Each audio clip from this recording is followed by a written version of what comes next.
For some analysis on the rest of the week's news, Jamelle Bouie is back with us. Kelsey Snell covers Capitol Hill for NPR. Jonah Goldberg is a columnist for the Los Angeles Times and a senior editor at the National Review. And Anna Palmer is a senior Washington correspondent for Politico. Jonah, let me start with you. The president surprised his own party with this announcement that healthcare is going to be the new party identity, but then he went back to one of the sort of most go-to line for him on immigration, bringing up again that he's going to potentially shut down the border this week. How do you do that without damaging the U.S. economy? What does that look like? Well, I mean, I know it's shocking that message discipline isn't the word of the day for the Trump White House. I think that part of the problem, you can't shut down the border without hurting the economy, even though President Trump tweeted or said yesterday that because of our trade deficit with Mexico, we would make money by shutting the border, which doesn't scan. I think part of the problem is the White House has been President Trump has been wanting to message the crisis as the border as basically a scene from a Chuck Norris movie where the people are coming in to, rape and pillage the country. And that's how he's wanted to describe the crisis. Democrats have not wanted to give him any credit for the fact that there actually is and the media too, I have to say, credit for the fact that there actually is a crisis at the border, but it's not the crisis of the drugs and the guns and all of that. It's a humanitarian crisis. Right. And so you have this sort of cross-messaging going on where the situation down there is very, very dire. Added to the problem is that while I'm sympathetic to the idea of more border security, a wall isn't what's going to solve the actual crisis that's going on down there. That requires a change in policy, a change in law. And so none of the messaging is lining up with the reality on either side. And Customs and Border Patrol, Homeland Security said this week 100,000 migrants in this month alone, 60% of them children and their parents.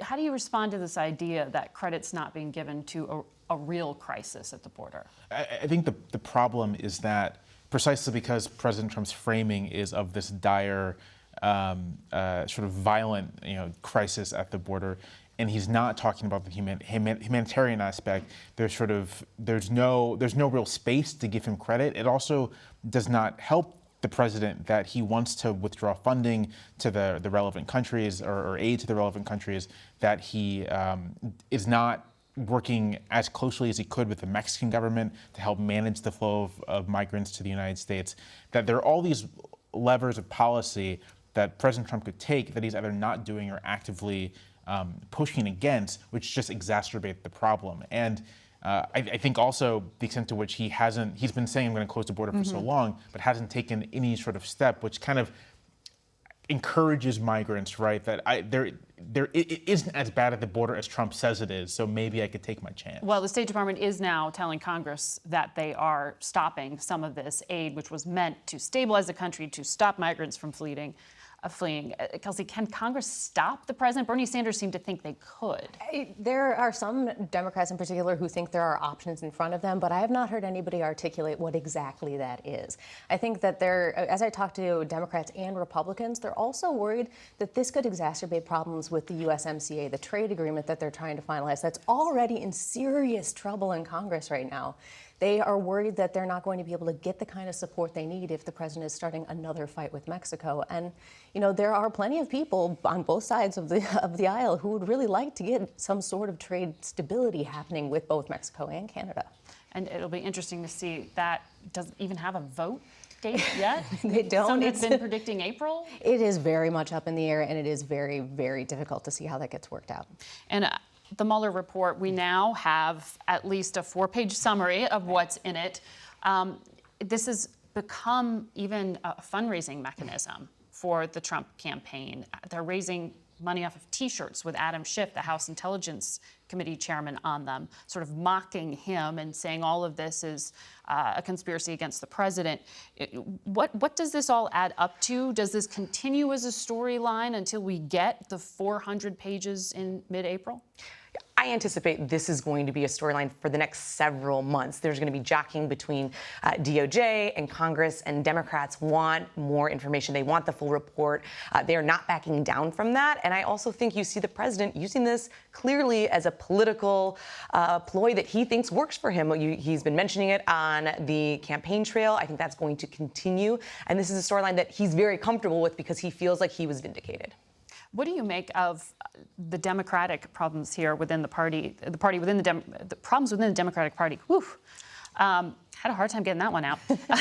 With AOC, she sent this tweet last night that some Republicans might welcome, but some Democrats felt a little bit of a discomfort with. She said, the DCC's new rule to blacklist and boycott anyone who does business with primary challengers is extremely divisive and harmful to the party.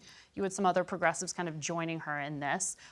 What should people at home understand about what's happening within the party? This is basically the internal fight that the Democrats have been having in the last cycle about challengers in primary races. And you have members like AOC who want to take the party to the left, and they want to have challengers that the party establishment are not okay with.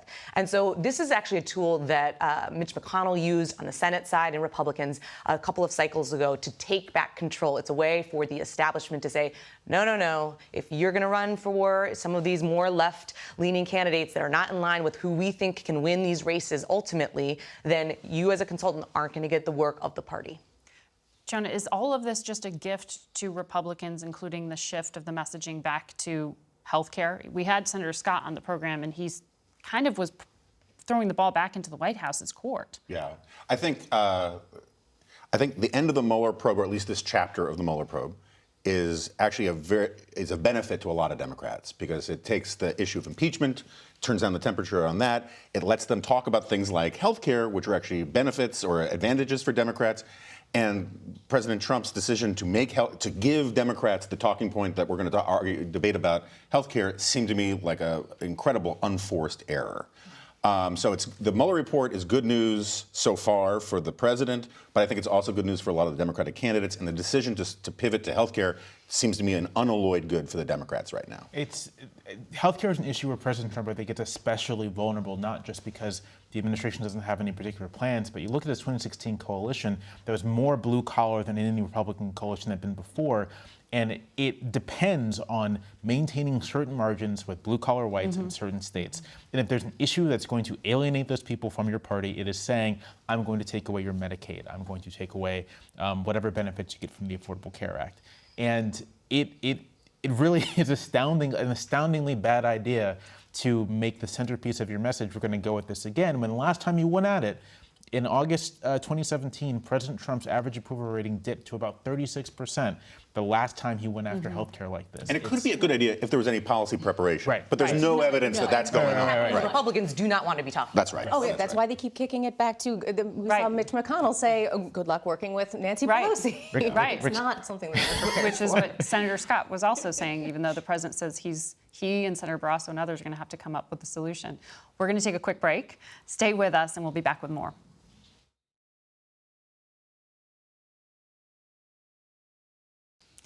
We're back now with our panel. Anna, can you pick us up here? I mean, we started off the program with Bernie Sanders, someone who embraces the term democratic socialist, who is embracing government-run and government-financed healthcare. The president is trying to use a lot of those principles as a kind of a rallying cry for his own supporters, saying, reject socialism. It's socialism or me. Does this actually resonate? Clearly, the president thinks it does. He brought it up at his State of the Union, and it has been doing it several times at all the campaign rallies. I think Democrats are concerned about it, though. I think, you don't see Nancy Pelosi and others wanting to carry the banner of socialism or democratic socialism at all. And I think you have this, again, I kind of brought it up earlier, but this push-pull in the Democratic Party of where you have the Bernie Sanders, the AOCs of the world, and where the Democratic establishment is and where they think they can win in a lot of these more moderate districts and in some of these states that are going to be up in 2020, that running the Bernie Sanders playbook is not going to work.